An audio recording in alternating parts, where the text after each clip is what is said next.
Welcome back once again to Ignite the Spark Within Everyone. I am your host, Sarah Malone. I am extremely excited for today's episode. We will continue where we left off a couple of weeks ago, but I'd like to thank you all for listening, supporting, reaching out in regards to this show, last episode, any and all forms that you have shown support in the past or that you choose to do so in the future. I'd like to begin this episode by asking for you to please rate and share this episode or previous episodes if any of them brought you value. This is how I'm able to reach more people. Everyone knows that ratings are a very important tool that people use to filter in whether they're going to spend their time somewhere or not. So this really means a lot to me. Believe it or not, it's something free that you can do that goes a really long way, and I really, really appreciate it. I'm going to do today's episode quite differently. Literally the polar opposite of last episode. There are no announcements for me to make today. Everybody knows by now if you listen to the show consistently, but if you're just tuning in for the first time, there is information on my website regarding online courses for continued growth and development, as well as information on the next Healing and Growth Retreat in Sedona, Arizona. If anything piques your interest in here, or you feel called or connected to me in any way, please go to the website sparkflc.com. You can find out information on any and all ways to connect with me personally, one-on-one therapy, coaching, or healing, or to see how we can get connected with the collective tribe here. Last episode, we talked about attachment styles and differentiating trauma bonds with true love and relationship patterns. I am recognizing a lot, both just collectively and in my experience with clients, that this topic of relationship patterns and habits and attracting toxic partners, quote unquote, toxic partners, is really, really high right now. The awareness of the common thread in our relationships is becoming very, very top of mind. And this is likely due to the continued and immense pain after continuing these cycles for so long. And sooner or later, as with anything that we continue and neglect to fix or find the solution to, the pain becomes great enough to where now we're actually, and I mean actually, seeking to get out of it, right? There's good news and bad news. We cannot get out of pain, cannot get out of pain. And there may be some that disagree with me, but the only way to make sense of and diminish the pain or heal the pain or the wound is to go through it. So there's no way out. There's only through. And last week we talked about that we would, after deciphering basically what we've done last episode is decipher what love is not, right? Through these attachment styles, through the trauma bonds, through by the way, our attachment styles come from our parental attachments, from our early childhood experiences where we learn about attachment through our attachments to and with our parents. We learn this from how they demonstrate attachment to each other. And then we learn it through how they're attaching to us or not attaching to us. Okay. And there are an absolute endless array of possibilities on how someone can develop unhealthy attachment wounds or attachment styles and behaviors. And so you can find yourself in that wherever you find yourself, right? Based on your own childhood experiences, because everybody's experience is unique.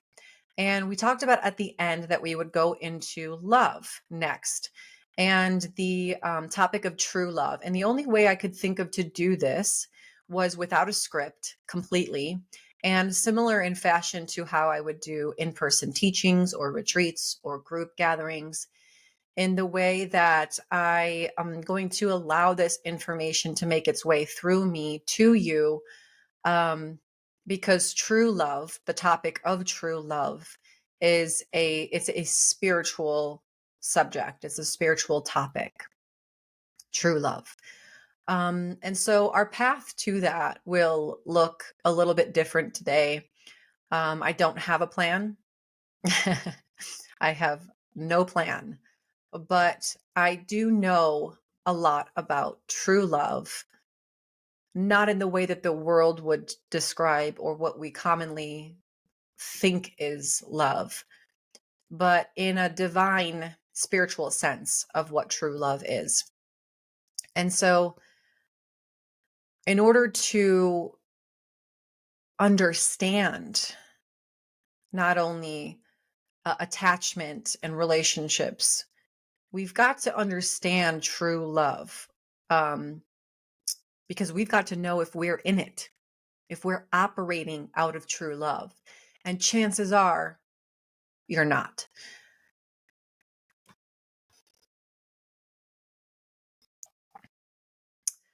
Someone asked me the other day in regards to relationships, do you think love is enough? And there are some very popular answers out there that say, love is not enough. You need to learn their love languages and you need communication and all of these things. Um, Here's what I will say on this. In the essence of what true love in and of itself is always enough. Love is always enough. Problems occur, relationship breakdowns happen, divorce happens, breakup happens, pain and suffering happens, not because we're operating out of true love.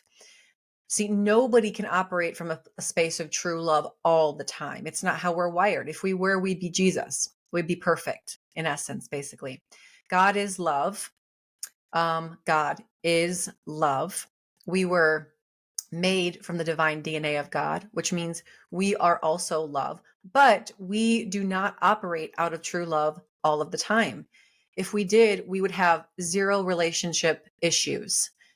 We may have problems in relationships, right? But we would never be absent of love, or we would never be in a state of suffering because we would be in love. Love and suffering don't go hand in hand. You can't experience suffering in love. You just can't. You experience suffering in the illusion of the absence of love. Love is always present. It is eternal. And you do not need anything to happen in order to be love, feel love, give love, receive love. The problems with relationship happen in those moments when we or our partner or the other person comes outside of love and they operate in a different zone of maybe fear, right? Or anger, which is also fear. It's either love or fear, love or fear. And you cannot operate in both simultaneously. You just can't. You cannot be fearful in love. Love is not fear. Love is faithful. So if and when moments occur, it's those moments where we or our partner or both simultaneously are operating in fear that trouble occurs, that problems occur, that pain is inflicted. And if this persists either frequent enough or extreme enough or intense enough or consistently enough over time, it has the potential to damage the partnership. Not damage love, because nothing can damage love, but it's then that we eventually at some point choose to operate more from our state of fear than from our state of love. We choose to do this, right? And this is done when we form beliefs. We form beliefs based on the situation out of either our previous fears and traumas or about whatever is happening right now, and we decide to withhold love. The problem is that the withholding of the love is the pain itself. The withholding of the love is the pain itself. You cannot withhold love from someone, anyone, and not feel the repercussions of that. That is the nature of why we are here. We are here to love. We are here to love. And so when our pain gets in the way of our choice to love, we experience pain and suffering. Our pain is inevitable. Our suffering is optional. I'm going to say that again because it's so important. Our pain is inevitable. Okay, we will experience pain in this world, in this human experience. We will. Our suffering is optional. See, pain happens in a moment. It's a moment, a very brief moment. The suffering is what happens after. It's the prolonged effect of the pain based on how we interpret it and what we choose to do with it. We can use our pain to define us. We can use our pain to refine us. And all of this, right? All of this is personal choice. It's all personal choice. It sounds really easy. I understand that. And in the emotional experience of it, it's very challenging. This is why relationships are the biggest points of both bliss and suffering, because of these things called emotions and because of what's at stake for us, right? What's at stake. And when we get to a point where we would rather withhold our love than to give it, we are in a dangerous spot. Because nobody feels the pain of that more than you do. True love is actually unconditional. True love is unconditional. Now, I'm going to pause and just say that when I'm talking about true love, I'm talking about the spiritual sense of true love, not the part in which everyone's going to say, well, shouldn't there be boundaries and shouldn't there be, like my needs and his needs and all of these types of things. And it's like, yes, that is not what we're talking about here. Okay. I'm talking about the true nature of love. I'm not talking about whether a relationship is right for you or whether it's going to work out or not. Because you can still be in true love and have something not work out because it's not best for your highest good or your aligned life, right? The life of your true calling. Okay? That's okay. That's okay to say. But you can still be in love if that's the case.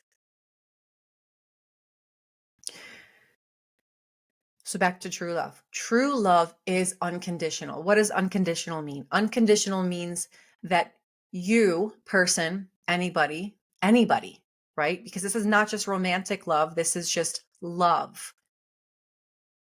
It's love for my dog. It's love for the tree. It's love for my chickens. It's love for my clients. It's love for my friends. It's love for my parents. It's love for the people I see in the street, in the grocery store, the people that it's love for my enemies. It's love for everyone and everything, right? This is what we're talking about here. It's love. Love knows no bounds.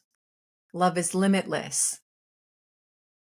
It's not stereotypical, and it's unconditional.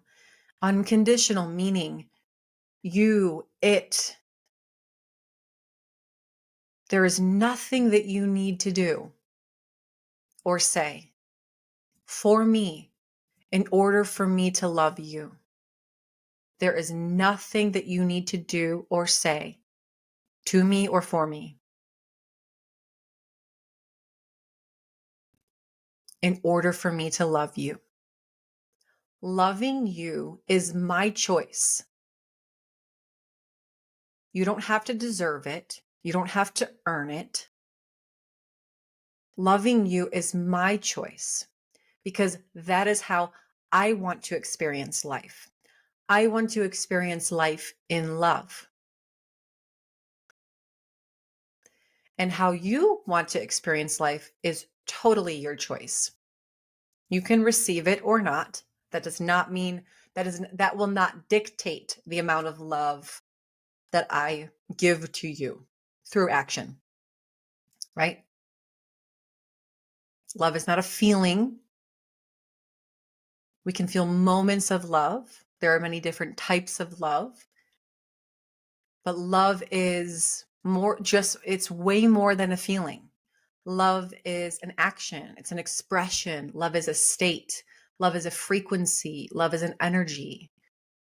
Love is freedom. Love is truth. Love is kind. Love is patient. Okay. Now I'm quoting scripture. Love does not keep a record of wrongs. Love does not boast. Love is not jealous. Love is all of these things, right? It's all of those not things. It's not those things and it's all of these things. And in the end, it's unconditional. Love perseveres. It pursues. It persists. Okay. Now let's differentiate between pursuing and persisting and unhealthy attachment. Okay. When I say love, it pursues and it persists. That does not mean to continually put yourself in harm's way, right? In unfair treatment. That doesn't mean that. When we start to equate love with our oh my gosh. When we begin to equate love and our availability to someone, we are in trouble. Because just because I love you doesn't mean you get to have access to me in this way if you treat me this way, right? Those are the conditions of availability, not of love. My love is still unconditional, right? Because love is the state that I choose to be in. See, if somebody does something, if your partner does something that is not okay for you, or it's toxic in essence, or harmful, or continually painful, right? You can still love them while putting up a boundary, because love is a state that you choose to be in. Okay. We can choose to do one of two things in that state or in that situation. Somebody hurts you, you can put up the boundary and then have suffering afterwards. It means you have anger or resentment or fear or like, what are they going to do next? You're out of love now. You're in fear. You can put up the boundary and remain open, free of suffering, absent of anger or bitterment or bitterness, or resentment. Okay. Because love is the state that you choose to be in. Love is something that you can give to someone without them ever even realizing it. Love is the state that says, no matter what you do or say to me, I love you anyway. And in part, that in order to live a life of love, we must see the divine in everything.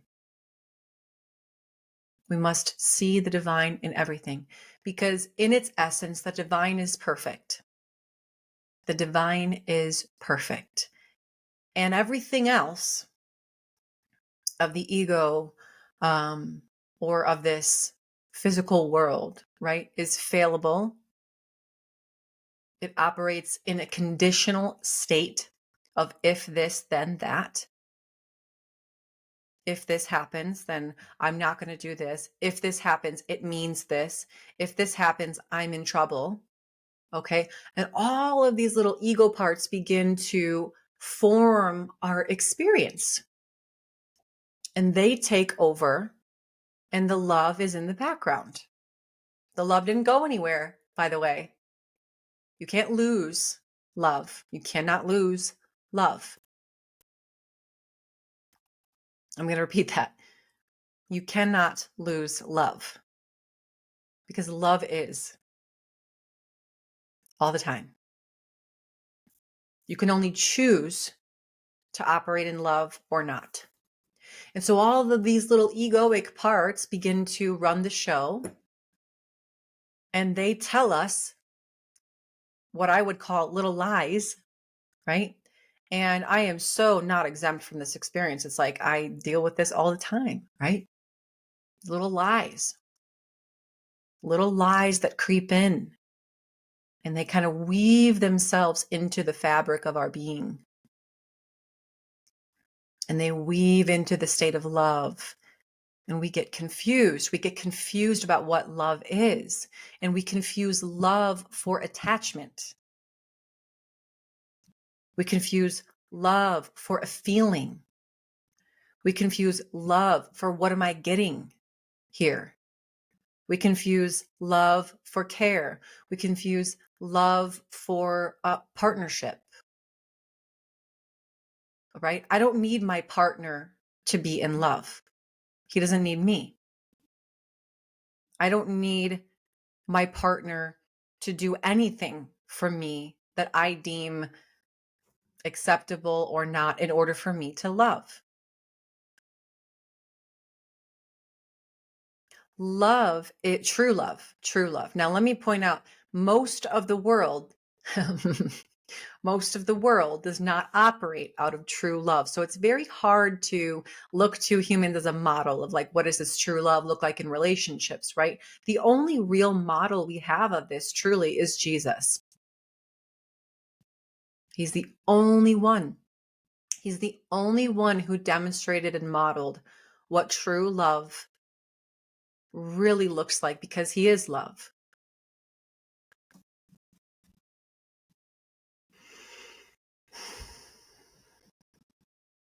And so if we want to really know what that looks like, we must look to him. Here's the kicker. Most of the world didn't recognize that. It didn't recognize the true love. In fact, not only did it not recognize it, it absolutely repelled it. It punished it. It killed it. So we need to remember that just because you're operating out of true love does not mean that everyone will like you. Love and like is two different things. People can only see love when they have recognized it in themselves. Oh my gosh. People can only see love when they've recognized it in themselves. Meaning, people can only recognize the divine in you when they've recognized and remembered the divine in themselves. This is why love, true love, is so hard. It's so hard because normally we go on through life and we allow our experiences, our other decisions, the things that have happened to us define who we are. And we forget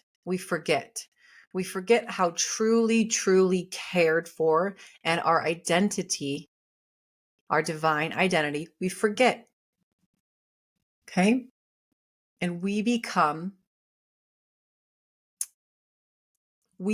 our parts. We become the parts of ourselves, or rather, we allow the parts of ourselves to define us, right? Rather than maintaining an identity of love and then bringing that resource, that eternal resource, to the parts of us that do get hurt. Okay? Does that make sense? So we think, right? This is an illusion now. This is an illusion. We think that we are our parts, the parts of us, the part of us, the part of me that got hurt by so and so, the part of me that didn't have a good relationship with mom, the part of me that got left by dad, the part of me that got cheated on in relationships, right? Now it's like, I'm those parts. That's me. No, it's not. It's not you. You are divine in nature. And you are a part of the eternal field of love from God, called God, who is God. God is love. And we do that instead of allowing that eternal source of love to help our parts, to help the angry part, to help the hurt part. Okay? And here's what's important to know. If you can't do that for yourself, how can you expect to do it for somebody else or with somebody else? If you see yourself as the parts of you, the hurt parts of you, then you're going to look at others and say, they're X, they're crazy, they're an asshole, they're jealous, they're rude, they're cold, they're shut off. No, they're not. They are loved too. They're just operating out of their other parts and fear rather than the love. The question is, do you need them to see you a certain way in order for you to truly love them? And loving them means accepting and loving who they are and where they are right now. Right now.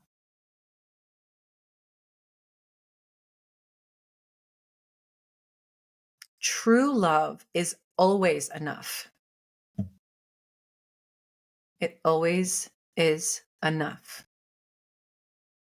It's the moments of fear and pain that take over, that supersede and override the state of love in which you desire to be operating, but just can't seem to get out of the suffering part. So how does one overcome this, right?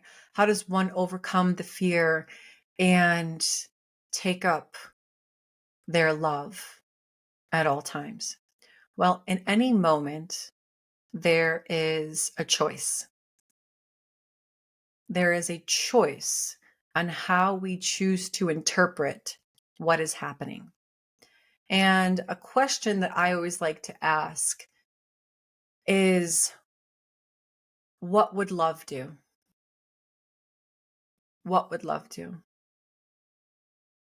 And this is a very important question because it doesn't mean what would loving them do? What would love for them do? It also means what would love for me do? What would just pure love do in this moment? Okay? So let's say you're in a relationship and your partner is unfaithful. Partner is unfaithful. Okay? There are two paths to go down here. Love and fear. As always, we've discussed love and fear. There's only two options, love and fear. I'm pretty sure we can determine what fear would do. Fear would either get super crazy, snoop the phone, want to know all the details. They may, stay in the relationship, but be overbearing and hang on to it as a way, hanging it over their head for leverage or emotional blackmail. Okay, they would cry and scream and say, "Am I not good enough?" The fear would come up with all of these sorts of beliefs about themselves because of the fact that their partner cheated on them. They were unfaithful, right? Fear, that's what fear would do. That's what fear would do. What would love do? Love stays now, and now this is not a clear-cut path, by the way. It doesn't mean that you would just be like, oh, one, like I'm either 2 foot in fear and 2 foot in love, right? Sometimes it's a process, but you get to a point where you're continually choosing love over fear, love over fear, love over fear. It's love over fear. Okay. And what would love do? Love would recognize what has just happened, offer forgiveness, knowing that it's a part of that person, the person who was unfaithful, that was operating outside of love. Okay? That's separate from you. That's separate from you. They chose to operate outside of love. That's separate from you. That's their experience. That was their choice. Love would say, this does not define me or communicate anything about my own value, about my worth. It also doesn't communicate anything about whether or not I'm good enough and whether I did enough or gave enough in the relationship. Okay. Love is wise enough to see that option for pain and fear was their choice. Nothing to do with me. Nothing to do with me. I can't do anything to make somebody cheat on me. I just can't. I may be able to do something that says, this isn't working out. Okay. I can't do anything to make somebody cheat on me. That is a choice that they make out of their own pain or fear or whatever. And it's not my job to define it. It's not my job to say, oh, because it must be because of this and that and blah, blah, blah, blah. If you want to understand that, that's great. Ask questions, understand it. Okay. It's not going to change. It's not going to change the fact that you are not responsible for that. Okay. And so love would say, yeah, I forgive you. I'm sorry that you're experiencing that type of living. That doesn't work for me. I value loyalty and truth. And that goes outside of love for me. And so I wish you well. I still love you. And, goodbye, basically. Whether that means totally goodbye and no more communication, or whether it just means like we do not have an intimate relationship anymore, because that trust and that boundary and that sacredness has been broken. But I don't hold the resentment. I don't hold the fear. I don't hold the pain. I don't hold the beliefs that come from that. Like, I'm not good enough. What's wrong with me? Am I not attractive? Did I not do enough? Did I not give enough? Did I not be enough? I'll never find anybody now. Everyone's a cheater, right? No. None of that stuff comes with me into the future in true love. Why? Because it will hold back my expression of love in the future. Mainly, it will hold back your love with yourself. Because those types of beliefs that are formed from an experience that has nothing to do with you become the way that you accept and love and see yourself. I'm not good enough. I'm not attractive enough.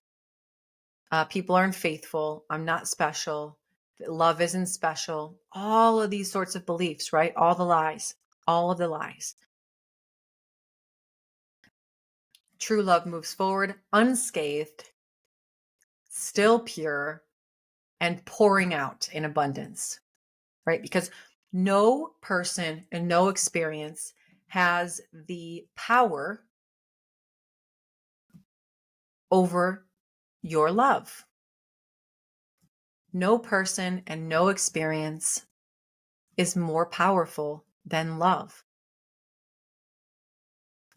Love conquers all. Is when we go into then when we go then into future relationships, bringing the beliefs and the trauma from that experience, we withhold love.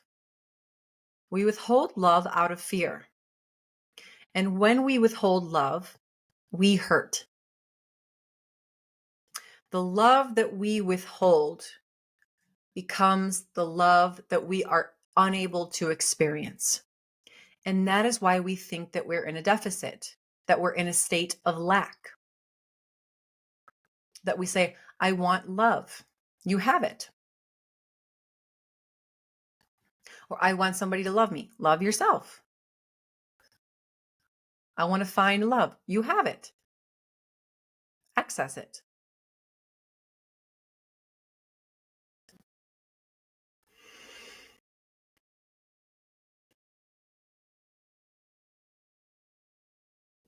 And to go hand in hand with this, um, how we communicate, right? Because this is something that we hear all the time, is that a secret to a great relationship, right, is good communication. And what are your issues? We have communication issues. We have communication problems, right?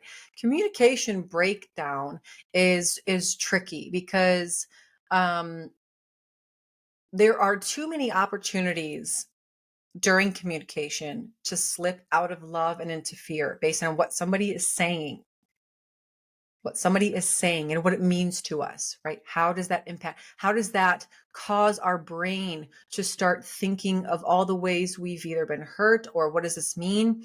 Are they pulling away from me? Are they withholding their love? Oh my gosh.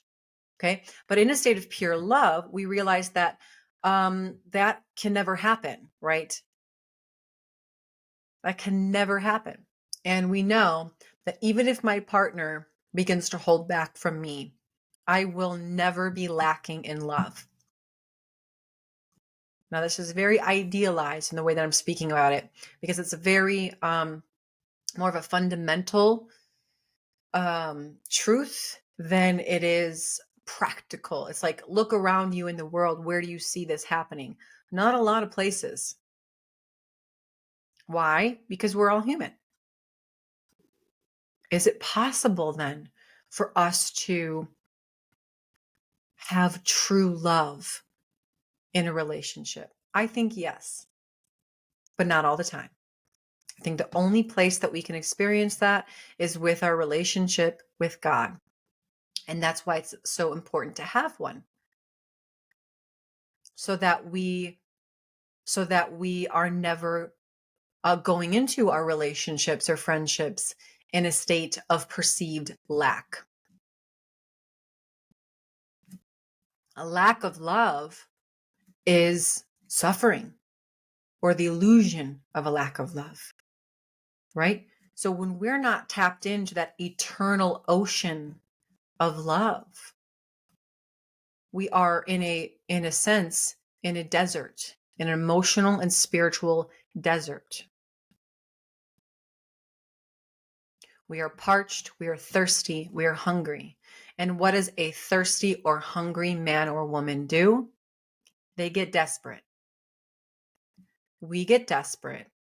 And in our desperation, we seek that fuel source from other people.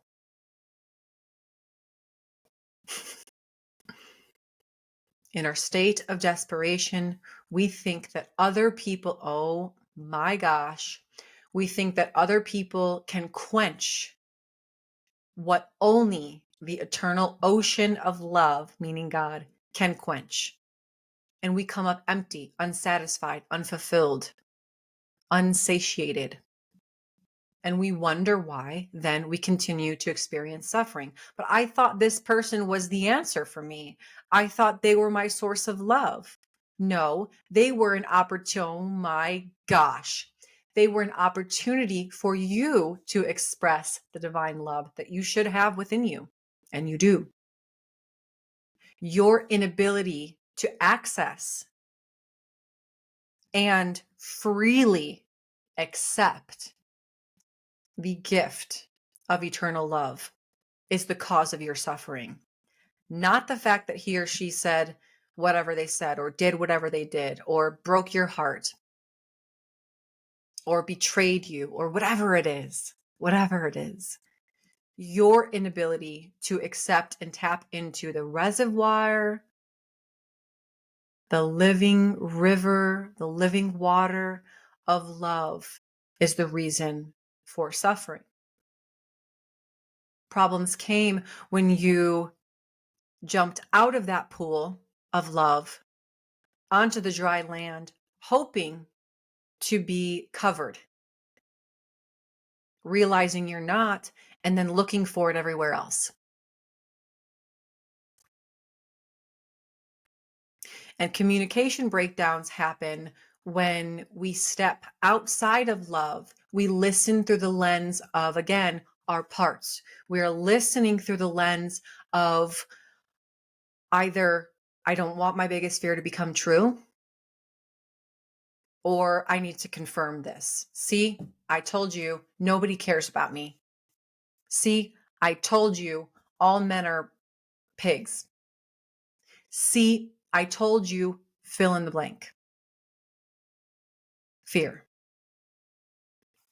Communication can be hard. Communication is different because we've got to understand that people hear things from their perspective, not from how you mean it. I'm going to say that, oh my gosh, one more time. People hear things based on where they are, not where or how you meant it. When you have two people that are willing to go through whatever it takes to get communication right, to say, what are you actually saying? Not what do I want to hear or what did I not want to hear that offends my ego in some way, right? It's what are you actually saying? I need to understand. I would like to understand you because that's what love does. It seeks understanding. It's curious. That's what love does. It's tell me about it. I would like to know you. I want to know you because I love you. Love desires to know. If my desire in a moment, not overall, right? If my desire in a moment is not to know my partner, but it's to be right or defend my position or get out of this situation as quickly as possible because I'm scared of conflict, or convince them that they're not doing enough for me, then I will not hear what they're actually saying. I will miss it. I will miss it 100% of the time.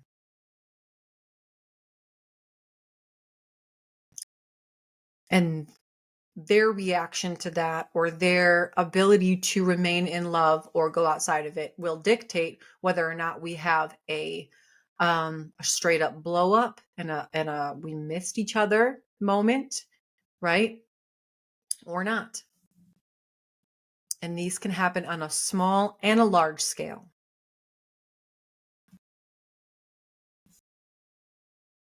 If they become frequent enough or big enough or severe enough or consistently enough, then it can break down a relationship. But know this, the love had nothing to do with that. It was the choice to go outside of love that caused the breakdown. There's no such thing as I'm not loving them right. There's no such thing. There's no such thing. There's one true form of love. That's the true love. And love always knows what to do. Love always knows what to do. It's all the other voices in our heads that tell us to do something different, or that make us question, or second guess, or hold back, or go forward. True love cannot be damaged. True love cannot be harmed. True love cannot be lost. True love is the way. It's the only way. It's the only way. And if everyone were truly loving, we'd obviously have a perfect world. We'd have heaven on earth. We wouldn't have war, right? But we have a lot of other things aside from love. We have a lot of other things that are not love. So it's not that anyone's loving you wrong or you're loving someone wrong. Love is love. If you think that's the case, chances are you're not operating in love. You're operating in fear. You can only be operating in one of two places, love or fear. And if they're telling you that you're not loving them right or you're not loving them enough, know too that they're operating in fear, not in true love. Because remember that love is not dictated on what you do for me or what I do for my partner or what fill in the blank or what you do for your partner. Love is a state of being. Love allows people to come and people to go. Love wants the best for someone, no matter how that looks for us. Love wants the best for someone. Someone asked me one time, do you think true love is accepting someone exactly as they are or wanting the best for them? And I said, both. Both. True love wants the absolute best for someone, whilst simultaneously accepting them for where they are. Love would encourage the growth. It would not encourage change. See, because growth and change are different. True love says, I want you to grow because I know that you growing will be best for you. It will make you happier. It will bring more into your life. It's more aligned with who you were created to be because we're all supposed to be growing. Change says who you are right now is not good enough for me, and that's conditional. That's not love. We've already defined that. Change says there's a difference between somebody growing into a better version of themselves, or someone changing, which means they would have to fundamentally change a core part of who they are. Love does not do that. So love accepts. Love loves where someone is right now. Right now, knowing, of course, they're capable of doing better, being more. Okay? I know that. They know that. Doesn't change the love. I know that, yet I accept you and I love you for exactly where you are right now. And here's what's interesting. If that's the case, love also does that for yourself too. Okay? I bet you didn't think this episode would be a lot about self-work as it pertains to love. I bet you wanted to hear from me, information on how to either prove or disprove that your partner loves you or not. And what do I do then how do I recognize true love when it's here, right? You'll know it because you'll be giving it. You'll feel it. You'll be in a state of love. And the other person will be too. See, love and partnership is two different conversations. You can love people and not be in partnership with them. I love my clients. I'm not in partnership with them. See, I'm in partnership with my partner because number one, we truly love each other. We operate in fear and pain sometimes in moments, for sure, because we are human.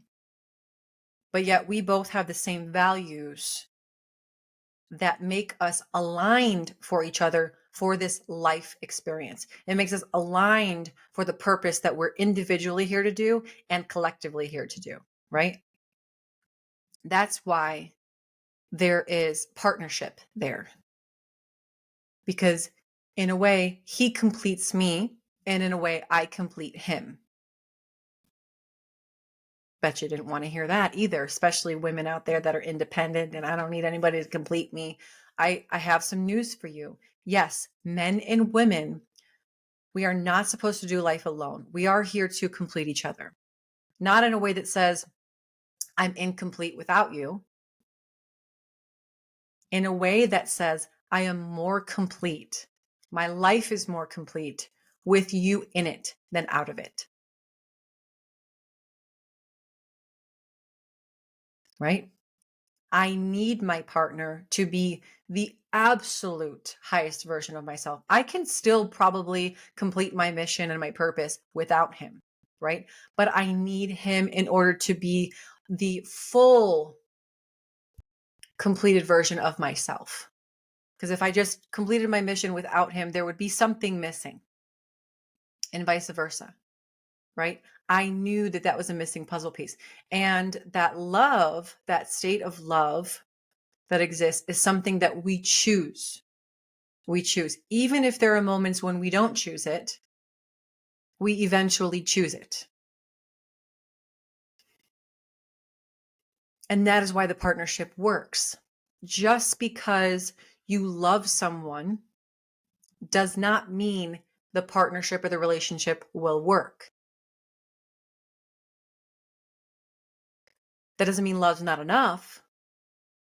That means that partnership is not supposed to work, or a relationship not supposed to work, or other things are getting in the way of the love, making it impossible. All things are possible with love, but if you cannot control whether someone chooses to operate in that state with you and chooses again and again and again and again and again, right? That commitment, that the sacred divine partnership, the contract, the covenant, that is when, oh my gosh, this is when we say again and again over my lifetime, I choose love with you. I don't feel it, because you could feel it too, but you may not.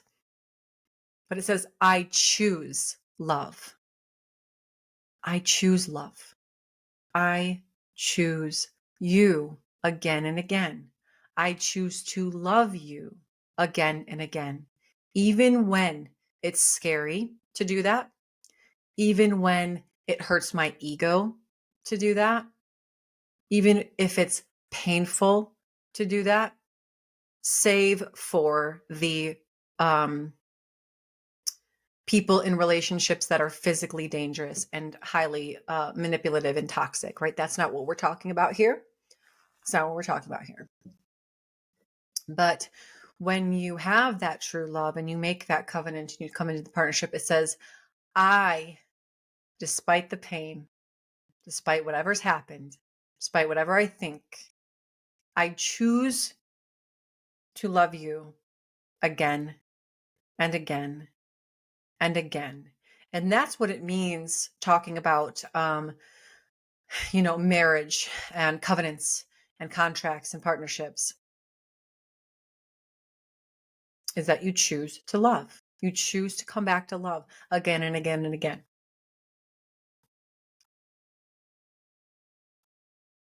Not to please the person,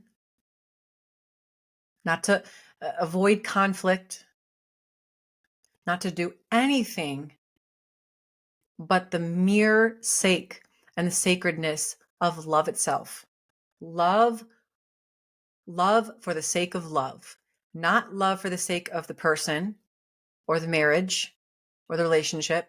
Love because it's what you are. It's who you are. Love for the sake of love. Not because of what you're getting or not getting. Love because that's what love does. And when you go into a partnership where you do decide we're going to be bonded for life, right? This is my life partner. You chose love. You didn't, and you also chose them. So you're going to love because you chose that. You made that commitment. You made the commitment to love. You didn't make the commitment to say, if things are working out with us, I'll love you. But if they stop working out, I won't. No. Love has no conditions to what someone else is or isn't doing. Love is your choice of the state in which you choose to seek and experience life from. And you can pour it out or not. But just know this, when you withhold love in any way, shape, or form, The love that you withhold is the pain that you will experience. And you will not just experience it now, but you'll experience it lifetime after lifetime until you choose to love eternally under all circumstances, in all things, with all things. Love does not mean that you accept abuse or misbehavior or mistreatment.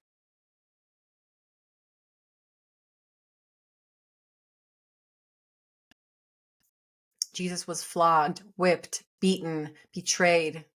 He loved anyway. He did what he came to do in the same way that you must do what you came to do. And all of us have an individual calling, but we're all here to love. We are all here to love. People will be people. They will sin. They will fall short. They will fall short of your expectations. But love doesn't have expectations.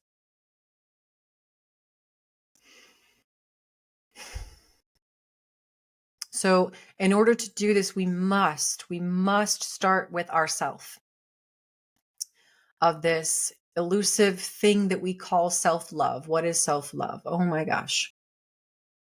It's everything we just talked about. It's the state of being. It's the state of love, being in love with yourself.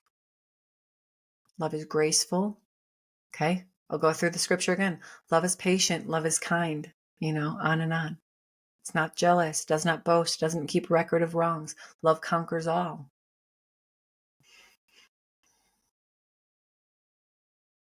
Love endures. We can only be in love with others as deeply as we are aware of the love in ourselves.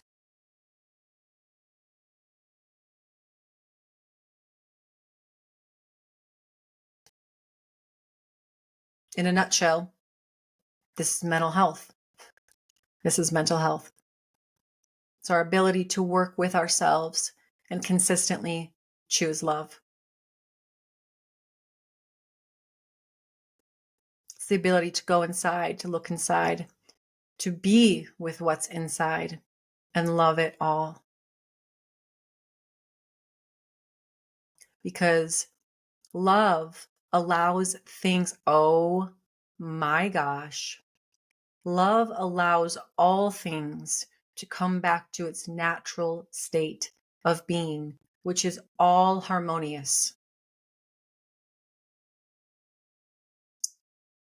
Oh, that is so good.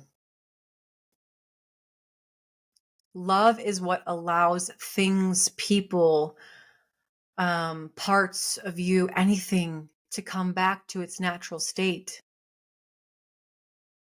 Love is literally the most powerful force in all of the universe. Love is what created all of this. It's what created you. It's what is running through you at all times.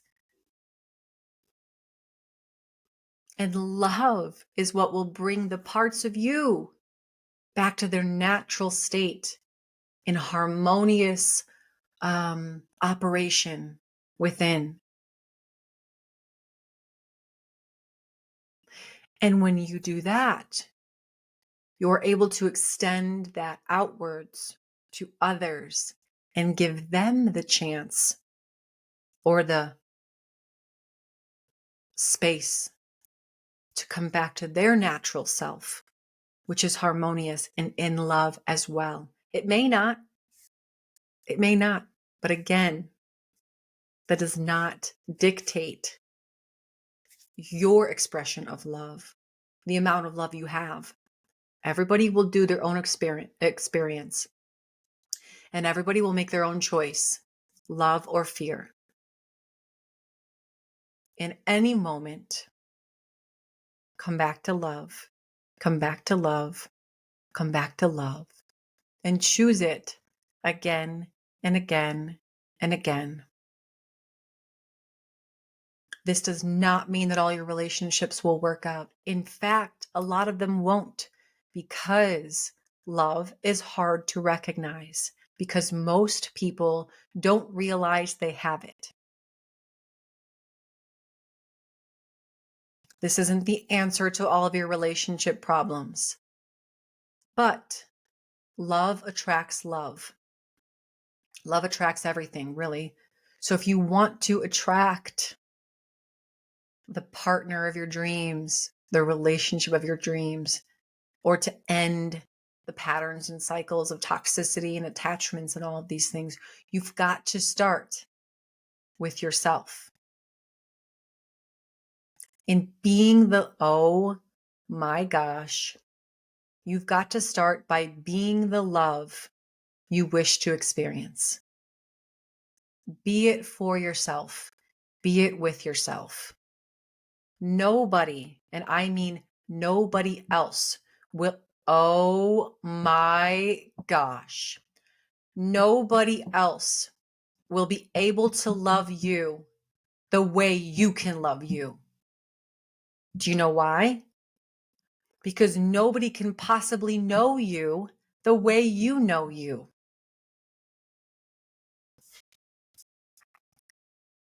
When you look for somebody to love you in a complete way that is not you, you will 100% of the time be disappointed. That disappointment will lead to suffering. Suffering not because of what happened, because of what you say about it, how you think about it. It's your internal dialogue about it. What does that mean? That that person can't love me the way that I think that I want to be loved. They don't care. They don't understand me. They are whatever, fill in the blank. That's the suffering. That's the suffering.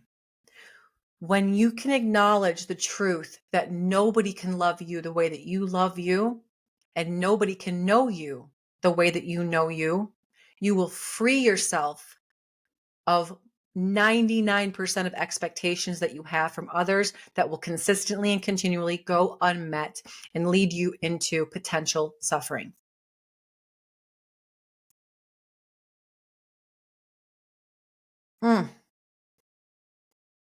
And that's the problem with relationships, not the love itself.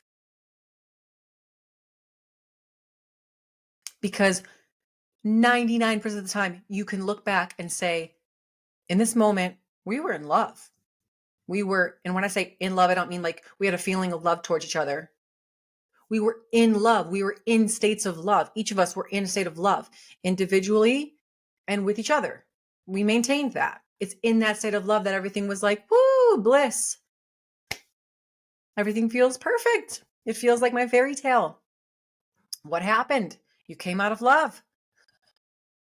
You stepped outside of love. You didn't fall out of love. It's not like, oh my gosh, we're not in love anymore. Well, yeah, you're not in love anymore, but you could choose to step right back into it if you wanted to. Easier said than done. Two individuals need to mutually make that decision together. It cannot be one and then the other's like, come on, come back in love. It's like, well, I don't know. I can't. I'm not doing that right now. That's their path. Let it be.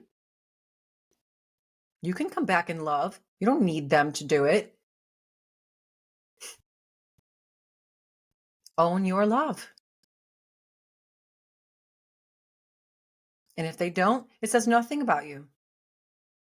If they don't want to, it doesn't mean you are bad. You made a mistake. What happened?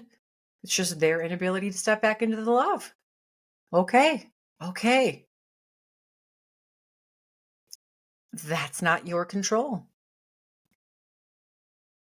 And love isn't going to try and take control of that. Love's going to let it be. Love's going to let it be, but it's going to pursue. If I love you, I'm going to pursue you. If I don't pursue, it means I'm scared.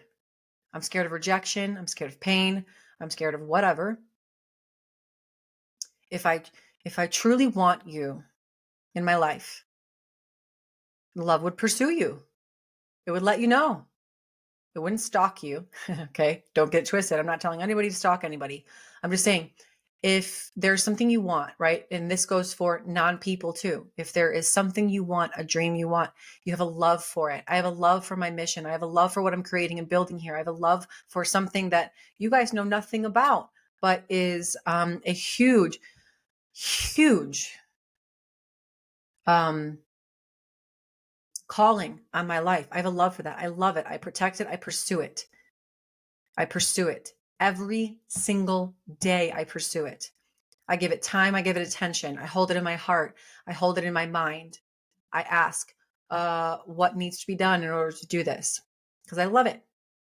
I love it. I love it. And whether it happens tomorrow or 25 years down the road, I will pursue it. I will continue to pursue it all the days of my life because that's what love does. Just because I don't have it right now, I'm not going to give up on it. I'm not going to say this is ridiculous. This is too hard. It's too big. I'm not going to have all these negative feelings about it. The fact that I don't have it right now. I love it. So I love wherever it is out there too, the vision, right? I love wherever all the pieces and the people and the places are. I love it. I love it for what it is right now. And just because it, right, my vision, my dream isn't here right now, doesn't mean I stop pursuing it. Same thing with people.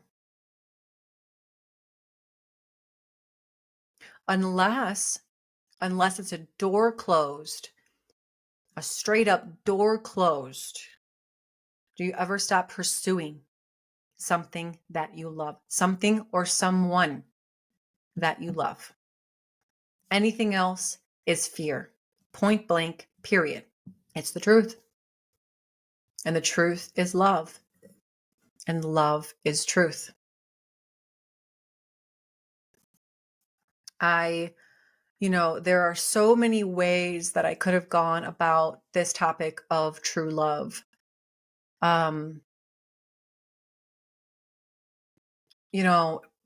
But providing examples of like, when your partner does that, how do you love them through that? It seems like we are discussing symptoms rather than the root cause. And as you know by now, that is not what I like to focus on. That is not what I believe is the solution to any and all of life's problems. I believe that we have a plethora of examples of, well, what if so-and-so does this? Well, what if I'm in this type of situation? What about this? What about narcissism? What about blah, blah, blah? Okay. We could address each of those individually and take days to talk about that. Or we can address the spiritual solution of what true love is, because that will answer any and all questions in regards to, what if they do this? What if they say that? What if I'm in a narcissistic relationship? What if they cheat on me? What would love do? What would true love do? That will answer any and all questions. It will answer any and all situations and circumstances. Know that your feelings for someone, oh my gosh. I'm going to wrap this up very quickly, but your feelings for someone, unfortunately, will not dictate whether the relationship will be successful or not. Also, your love for someone will not dictate whether or not the relationship will be successful. Unfortunately, all of that is outside of your control. The only thing within your control is whether or not, oh my gosh, is whether or not you choose to love or you choose to operate in fear. That's the only thing within your control. Regardless of what they do, what they say about you, what they say to you, your ability to remain in love is the only thing you have control over. Whether or not that will be received and be interpreted as enough for someone is completely up to them. But true love doesn't need it to be enough for them to know that it's true love. Okay. I'm sorry you're in pain. I'm sorry that's not enough for you. That's okay. I love you anyway. I'm not going to hold it back. I'm not going to get offended that it's not enough for you and I'm not good enough and whatever. Here's my love. Here's my true love.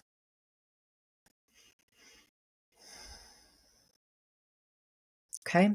I think it's important that we discover this because as this podcast talks mostly about, what I'm realizing this podcast has become, based out of my own passion, to be honest with you, is um, the spiritual solutions or hmm, these spiritual concepts of these very psychological or human or mindset type of topics. It's taking the limited psychological and 3D egoic portion of these types of experiences and topics and things of this nature and bringing the spiritual concept into it. And it's my belief that that's the most important part because, again, we are able to then get a fundamental understanding. When I say understanding, I mean it lives in your being, like it's ingrained. It's an experience. It's something that affects your heart, not just your mind, not just we're learning about it. It affects your heart. It affects the state of your heart. It changes the way that you operate. That's true understanding. That's true understanding. I know many people that know the Bible but don't understand it. I know many people that know of love and freedom. They don't understand it because they're not operating in it. And it hasn't changed their heart. And when your heart changes, your state of operating changes also. That's understanding. That's when it's truly the words have moved from here, the head, down to the heart, right? The words have dropped in. They've sunken in. They've changed the fabric of your being, the fiber of your DNA. That's understanding.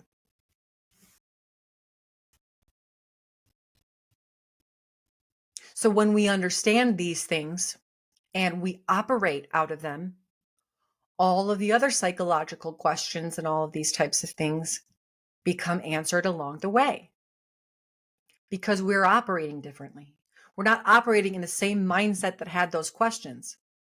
Does that make sense? We're not operating in the same heart space that had those problems.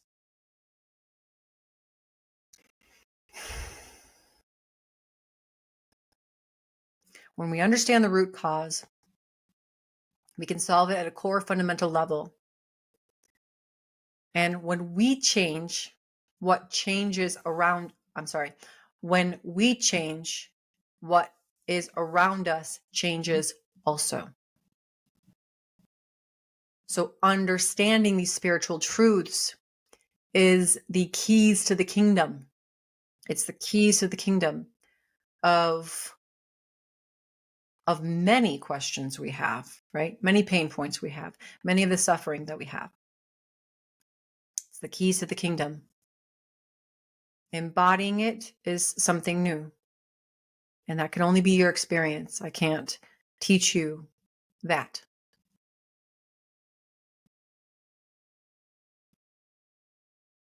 But true love is always enough in its essence. True love is always enough.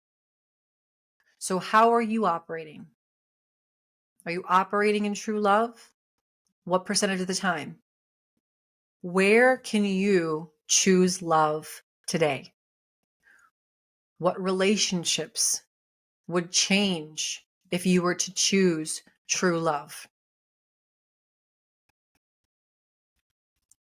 What parts of you would be healed if you were to choose true love?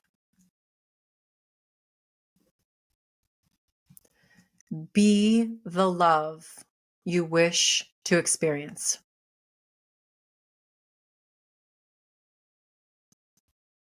I'll send you away with that. I love you all. Whether you share this episode or not, whether you rate this episode or not, I still love you. I still love you. Um, Remember, we are all on this journey together. We are all here to experience it together. I do not have this all figured out. I am constantly in work, um, in love, on working myself, and my partner, James, is the best place, the best example and experience that I can possibly have with this. I mean, I couldn't be more blessed and grateful for the partner that God has chosen for me in order to continue to complete and heal any untended to or unfinished parts of myself. He is the absolute reflection of love, and has the brilliance to, without even trying, by the way, highlight the parts of me that need work still. So I'm on this journey with you. I'm with you 100%. And not to mention, I've been through all of the possible painful, toxic relationships you can mention. I mean, we all have, right? We've all had to experience it to understand um, our attachments and our what we've learned of love thus far from our parents, from our earlier years, from our early experiences. And so I just encourage you, we are all here doing this together. It's a continued work. But in any moment, we get to choose love or fear. And whichever one you choose will dictate your experience of bliss or suffering. You choose. That's the beauty of this life. I love you all. Be well. Until next time, I have a very special guest coming on the next episode. Keep an eye out for that. It's going to be a big one. Be well. I'll talk to you soon. And please, please, please rate and share this episode if it brought you value, or reach out to me with any topics, questions, concerns, or to further elaborate on anything. Love you all. Be well.